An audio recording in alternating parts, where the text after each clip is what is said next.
Este programa tem o apoio de Santiago, Clínica Médica Dentária.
Bem-vindos ao Aqui Entre Nós Todos, não é?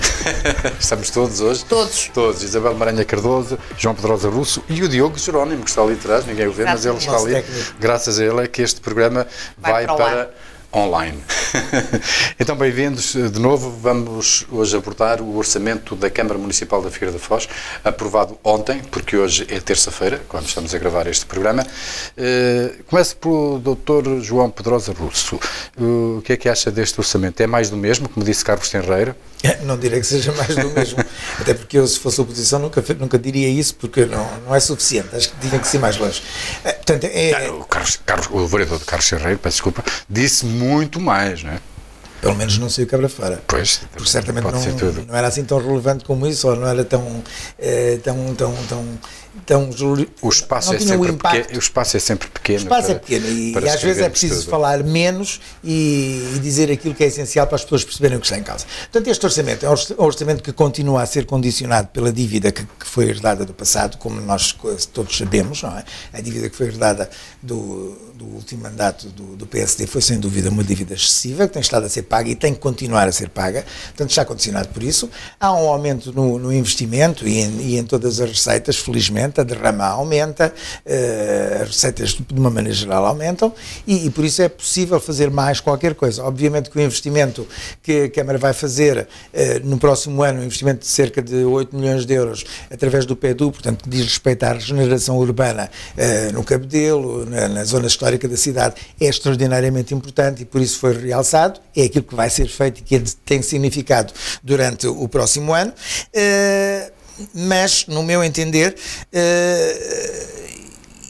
isso não são esse investimento que vai ser feito de 8 milhões, é importante para a cidade, se for bem feito, se os projetos forem bem pensados e bem executados, é importante, mas aquilo que a Figueira precisa, essencialmente, precisa de investimento público, naturalmente, mas precisa muito de investimento privado que a Câmara tem que trazer para a Figueira, porque este investimento público não fixa a população, este investimento público não cria tanta riqueza direta como outro investimento, a Figueira tem que ir buscar investimento privado ao exterior, sensibilizar as pessoas para investir na Figueira da Foz, porque há muita coisa para fazer. Por exemplo, estou-me a lembrar, uma coisa já está esquecida, os jornais não têm falado, por exemplo, da piscina-praia, quando é que se executa aquele projeto. Portanto, estes projetos sim é que trazem riqueza direta, fixam população, trazem emprego e é isso que a Figueira precisa.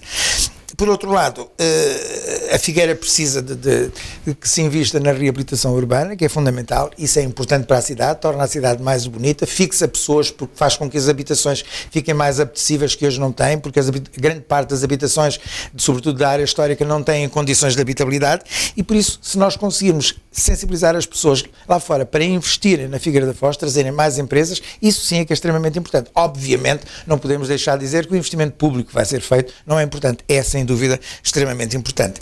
De realçar, contudo, que eu fico sempre com pena que a oposição não faça uma oposição capaz, ou seja, aquilo que saiu nos jornais, não só nas beiras, mas noutros jornais, é que ao fim e ao cabo é dizer que isto é mais do mesmo, que não traz nada de novo, não é o nosso orçamento, não é o nosso plano. No meu entender isto está errado. Eles deviam dizer o que é que poderiam fazer com as condições que têm, o que é que poderiam fazer de relevante com aquele dinheiro. Isso não dizem, e isso faz com que as pessoas depois não deem credibilidade à oposição. E é pena, porque eu gostava que a oposição fosse uma oposição forte, porque uma oposição forte faz sem dúvida com que o governo que está em curso seja um governo mais eficaz. Doutora Isabel Maranha Cardoso, o doutor João Pedrosa Russo falou num ponto que é essencial para este e para todos os orçamentos desde 2011 e até 2021, que é o plano de saneamento financeiro, que consome cerca de 10% deste orçamento, que são 51 milhões de euros, logo vão cerca de 5 milhões, ou um pouco mais de 5 milhões de euros para pagar a dívida. Isto condiciona a gestão autárquica de forma significativa? Sim, o montante da amortização da dívida mais o serviço da dívida, portanto, os juros inerentes a esse montante, naturalmente, que ao estarem afetos a esse pagamento, não poderão ser alocados a outro tipo de investimentos ou outras funções, até de natureza corrente, que o município poderia vir a fazer. Eu queria só dar aqui uma nota, porque hoje estou praticamente de acordo com tudo o que o João Russo disse, mas queria dar aqui uma nota. Naturalmente, em relação ao comentário da oposição, que o orçamento é mais do mesmo, porque é a mesma equipa, é uma continuidade de 2 mandatos e mal seria se o orçamento hoje fosse uma coisa tão diferente que não espelhasse as opções políticas que estamos à espera que este Executivo tenha, porque um orçamento é o espelho das opções políticas, é dizermos porque é que pomos o dinheiro nesta gaveta e não pomos naquela. Isso enquadra-se nas grandes opções do plano. Naturalmente. E com isto quer dizer que o que o João Russo estava também, no fundo, a exortar os próprios vereadores da oposição, que era darem um sinal de como fariam diferente e onde fariam diferente, em vez de estarem só com este tipo de argumentos. Mas o que eu quero dizer é que, em relação às próprias medidas inscritas no orçamento e em relação ao investimento privado, só depende, temos que ser justos, não depende do município o investimento privado. Mas agora compete ao município criar condições. Exatamente, era isso que eu ia dizer, tirou umas palavras da boca. Agora, não era essa compete de facto, mas bem, compete de facto é que criem as condições necessárias para que a Figueira seja uma cidade amigável e amiga do investimento, portanto, que possa... Uma cidade sexy para o investimento, não é? Sexy para o investimento, pode ser, é bonito este soundbite. E isso tem, de facto, isso pode ser aquilo que vai marcar a diferença. Mas, para haver investimento privado e para a Figueira ser uma cidade atrativa, até em relação a um dos setores quase primordial, um dos setores primordiais da sua vocação, que é a parte turística, também tem que haver mais investimento naquilo que é chamada a despesa corrente. E nós estamos sempre à espera do investimento obra. O que é que vai ser feito? Naturalmente que a reabilitação urbana é uma coisa... Mas está a falar, temos pouco tempo, está a falar nomeadamente na manutenção dos espaços existentes, espaços públicos e equipamentos, melhorar os equipamentos existentes. Naturalmente, a gestão é fundamental. É fundamental porque... A despesa corrente. A despesa corrente, porque continua a haver zonas que de facto parece que são descuidadas. E uma cidade que se pretende, entre aspas, vender para chamar os de fora, tem que estar bonita e atrativa. E dou aqui um exemplo. Sexy, não é? Tem que ser sexy. Onde estão as iluminações de Natal? Ainda não estão. Desculpe, faz sentido gastarmos dinheiro a fazer iluminações de Natal se não forem postas atempadamente para promoção do comércio, para ser... Esse assunto é importante, mas lamentavelmente não temos tempo. Quer dizer, está aqui um exemplo do que é corrente e que não é de investimento. Reconheceu a falha, alegando que não quis lançar o concurso antes das eleições autárquicas para não comprometer o Executivo seguinte e depois foi confrontado com o crescimento aumento da procura por parte dos municípios, sinais dos tempos, não é? Mas garantiu que durante esta semana o problema ficaria resolvido. Pronto, mas está aqui um exemplo de uma preocupação política para esta cidade que não é só... Mas adiantou também, já agora, e a propósito disso, que o próximo concurso será lançado para 3 anos, para o São João e para o Natal, para não se repetir este tipo de situações. Vamos então aos assuntos extra-agenda.